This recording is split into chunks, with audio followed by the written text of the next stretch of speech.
Hello and welcome to diverCity. I'm Maria Kouka. And I'm Lydia Decoud. Thank you for joining us on our first show of the season, where we will bring you the latest from local and on-campus news. You can also see all updates and view all our videos online. Just follow us on Twitter or like us on Facebook.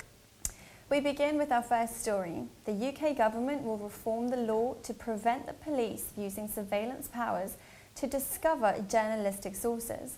Our reporter, Niall Sargent, investigates.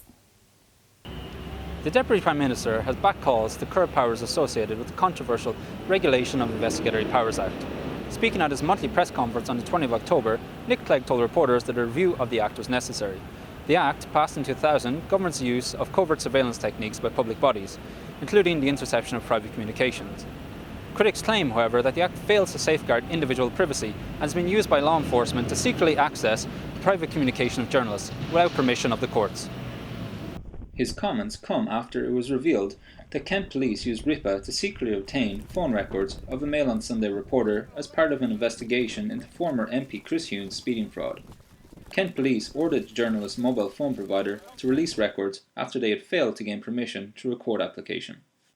Award-winning journalist, author, and freedom of speech campaigner Heather Bruck has also voiced her concerns about RIPA. There's no obligation on the police or the security services to inform the person they've intercepted erroneously, so I just wouldn't know that's a thing. And even the Mail on Sunday reporters, they would never have known about that interception if it hadn't inadvertently been released through a court record. And I think that's really worrying, because that's the tiny slip that we've seen. How much more is going on that we don't know?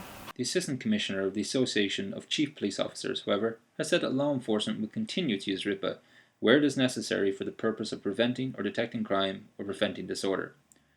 He added that great care is taken to ensure RIPA is only used where there is justification for a specific investigation, and in a way that is both proportionate and compatible with human rights. A number of MPs have signed an early day motion calling on government to introduce legislation to safeguard the private communication of journalists.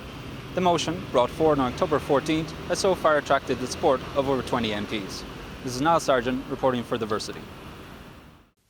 Road safety is a growing concern across the capital. Islington has become the first borough to enforce the 20-mile-per-hour speed limit. Our reporter Anna Santos has more on the story. Islington has become the first borough in Britain to issue on-the-spot fines to drivers who break its 20-mile-per-hour speed limit. The speed limit was implemented over a year ago, but it's only now that it will be properly enforced to ensure Islington's roads are safer for everyone. There is a big difference between 30 and 20 miles per hour from a driver's point of view. If you're going at 20 miles per hour, your driving is much calmer. I think it really calms down the drivers and the whole atmosphere. And so, yes, the whole environment will be a lot safer for everyone. However, not everybody in the local community is happy with the newly imposed restriction.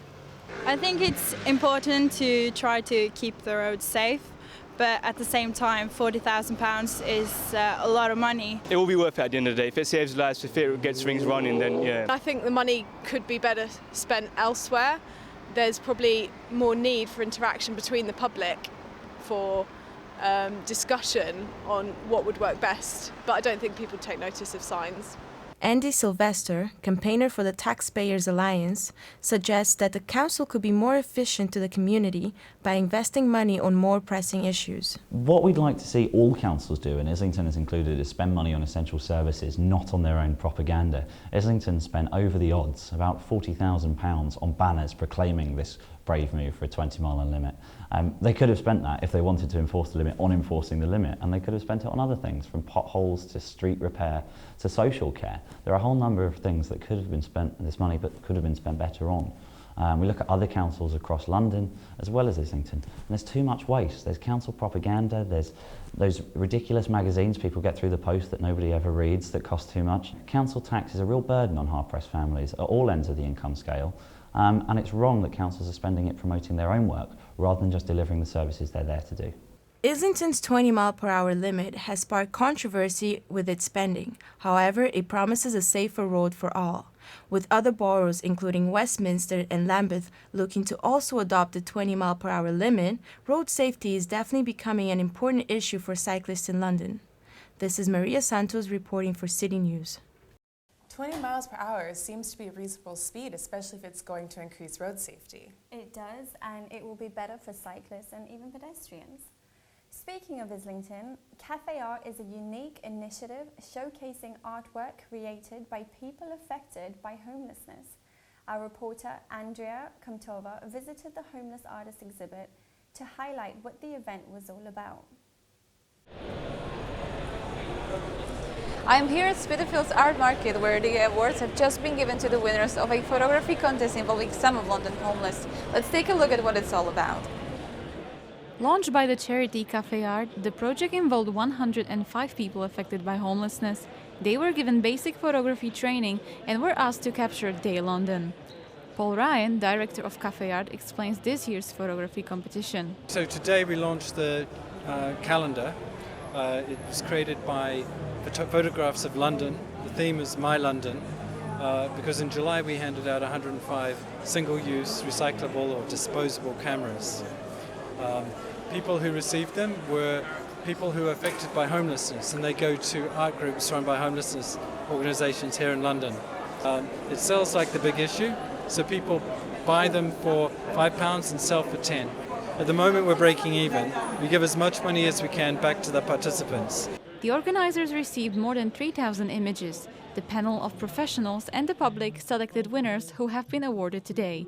David Towie talks about his photograph, which made it to the cover of this year's calendar. It's the metallic ball. It says everything about time. You know, you capture 24 hours on that reflection. It doesn't matter what time of the day, what weather, you're always going to capture something. You tend to see everyone ignoring you. Like I've seen people spit at people who are homeless, and it's just my way of sort of showing a different part of homelessness. Homelessness in London is becoming a serious issue. With another winter on its way, the number of rough sleepers will only keep rising. David Holmes, one of the judges who experienced homelessness himself, believes projects like this have future. There are people out there suffering with homelessness, and it's getting worse. The problems in London at the moment, it's very difficult. The rents are very high for people. There are literally more and more people, because of benefit caps, sleeping rough now. So it's a social issue that affects everyone. The calendar is available now at vendors, or you can come down to Spitalfields until Sunday the 19th of October. This is Andrea Kmetova for City News. What a great way to involve the community and showcase the artwork of the homeless.